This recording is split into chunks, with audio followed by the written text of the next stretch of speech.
I was 12 years old, standing on one of the tall branches of a giant evergreen. My family lived on 10 acres of woods, part of which was a glorious pine forest filled with towering trees. There was rarely a day I wasn't out there climbing them. Today was no exception, but this day, this day was different. I was determined to accomplish a mission I had in my head for a very long time. Tree jumping.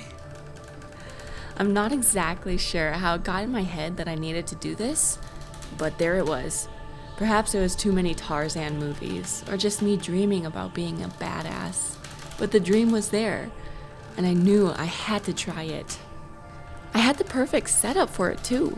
There were two huge pine trees right next to each other. I climbed about halfway up one of them, and then planned the jump. The neighboring tree couldn't have been more than 6 feet away. I knew I could easily jump the distance. I could, that is, if I was safely on the ground. It all made sense on paper. I knew I'd be able to jump it. I was confident in my ability to land it without biffing. My feet were going to safely land on that lower branch, and there was a perfectly placed branch higher up for my hands to grab and steady myself. This should be easy. I got ready and started leaning my body out over the gap between the trees, and the fear started coursing through my body. Oh no, I couldn't do it. My body locked up, fear keeping me frozen. How stupid. Strictly speaking, it's such a perfect setup for tree jumping. Easy peasy.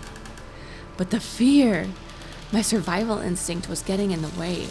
My brain just trying to keep me alive. Then I realized that was the problem. Thinking. I would have to shut off my thinking and just jump. I readied myself yet again, but this time I decided to trick my brain. I told myself I was getting chased by a bad guy, and that I had to jump to get away. I started breathing hard, pretending I'd been running for a while.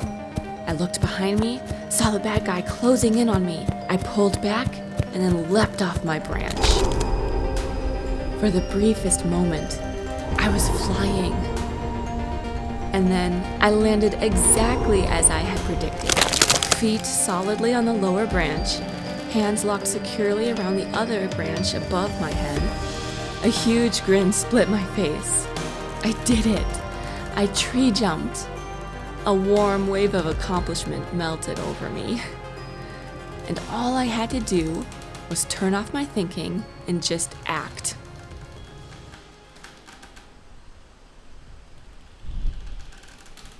Have you ever had a similar experience in your life? One where you had to do something and the only way you could get yourself to do it was to turn off your thinking. It could be something fun like jumping off a diving board, or telling your crush you like them, or getting onto that roller coaster that scares you to death. Those can be fun things, right? But would you like it if that's the only way you could face the day? The only way you could get yourself out of bed is to turn off the thinking? Don't think, just do. Don't think, just swing your legs out of the covers. Don't think, just walk to the bathroom. Don't think, just get dressed for work. Don't think, just make the lunches. Don't think, just clock in. Robot mode. Doesn't sound great, does it? But perhaps it sounds familiar? Well, that's where I've been at lately anyways. The only way I've been able to face the day is to turn off my thinking. I had to resort to it, default into robot mode. Because if I thought, it was all bad thoughts, negative, poisonous thoughts. Because I can't stand what I'm doing, as in my job. All I see is pointlessness, wasting time, and falling into the prison that has been oh so carefully designed for us. A meaningless life of sacrificing my hours to a company who doesn't care if I lived or died. Working for the promise of a retirement that will only end up prematurely killing me.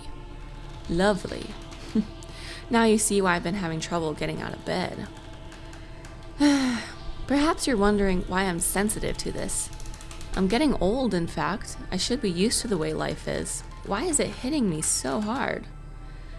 I've had a taste of freedom, that's why. Just a taste.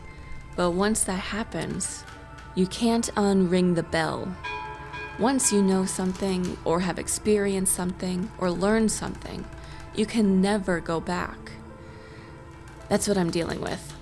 I've had 2 experiences that have pretty much ruined me for ever being content with falling into line. The first was 2 years of van life with my husband, a mind-altering experience of not being tied to one location and the freedom that brings. The second was the year my husband and I recently took off from working jobs. We instead spent the time learning and creating. Seriously, input, output, growing, experimenting, healing. It felt so good and was so exciting. Almost like that's what life is supposed to be. So after experiencing that and then returning to meaningless jobs, well, it can be rather shocking to the soul. I was quickly descending into a dark place. And honestly, I'm pretty sure I'm still there, turning into a thoughtless robot as a means of survival. Every day in survival mode. Isn't that the case for most of us? If every day my thought is, I can't wait for this day to be over, doesn't that essentially mean I'm saying, I can't wait for this life to be over? Is this really what life is?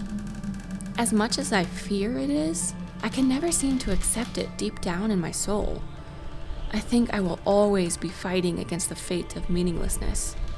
And the fact that this fire resides in me gives me hope that there is meaning and it's worth fighting for. So how to move on from here? How to not be a non-thinker, but also how to stay out of the darkness? I really don't know. The other day, as an experiment, my husband and I practiced being thankful. Obnoxiously so. We were texting each other throughout the day, listing off things we were thankful for. Corny? Absolutely. But you know what? We both had a pretty good day. Way better than we have been having. Coincidence? Maybe not. I'm not saying that it's a magical fairy trick that solves problems. But what it is choosing what to dwell on. Not ignoring the darkness, but recognizing it for what it is. And then moving on. It's okay to know the darkness is there, but staying lost in its swirling smoke doesn't do anyone any good. Recognize it, say hi, and then look towards the light. At least, that's what I'm trying to do.